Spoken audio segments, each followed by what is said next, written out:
Welcome back to Loose Talk.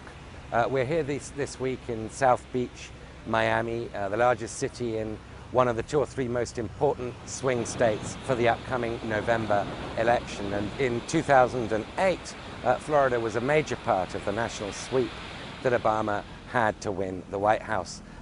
Then the focus was very much on whether then Senator Obama, could get the elderly Jewish vote that's so heavily concentrated around Miami. But in 2012, the real focus is on the Hispanic vote, not just here in Florida, but in other critical swing states like Virginia and Colorado. Earlier this month, President Obama made his very aggressive gambit for the Hispanic vote by issuing a waiver, essentially, on illegal Hispanics in America under the age of 30 from deportation. Up to 1 million could benefit from this waiver. And then last week, both candidates spoke at what is the most important annual Latino convention here in Orlando, Florida, in their bid to try and woo the Hispanic vote. The question is, what vision are we going to stand up for? Who are we going to fight for? So the really key question facing Governor Romney is that, given the very hard line he took on immigration during the Republican primaries, where he even talked about the self-deportation of America's estimated 11 million illegal aliens, can he tack back sufficiently to the center to persuade Hispanics he didn't mean what he said? Y él tiene la experiencia como gobernador But de of course, the Massachusetts. Hispanic American vote is far from being monolithic, not just nationally or even statewide in Florida, but here in Miami. There are very different Hispanic communities.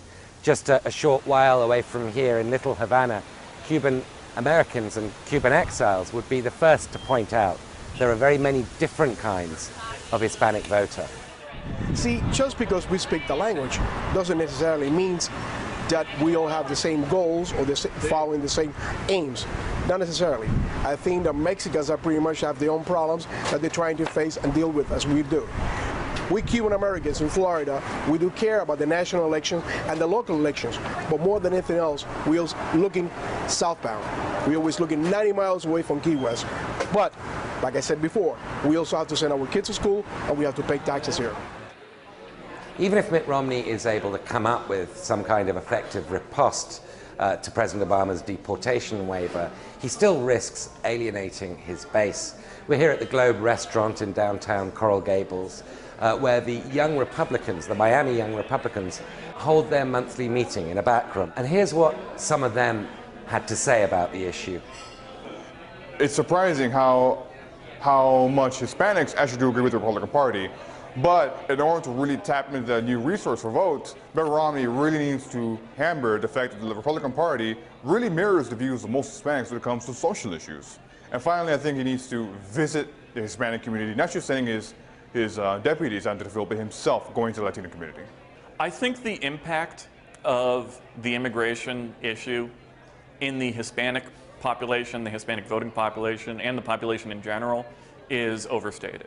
No matter what your point of origin is, you have the same concerns at the end of the day. Immigration is something that factors into it, but I don't know that it'll play the role that everybody thinks it does.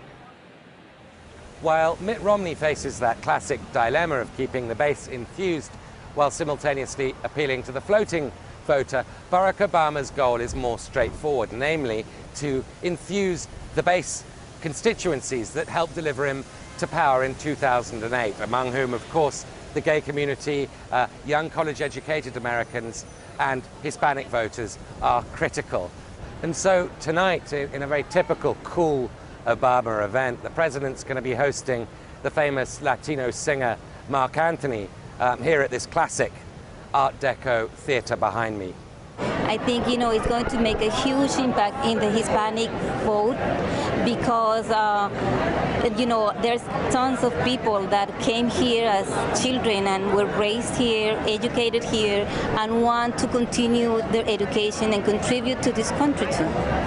What about Governor Romney? Do you think he can regain credibility with the Hispanic communities? I don't think he can, because he never states a position. He bounces from one middle position to another middle position that he never, exactly states what he thinks about the issues.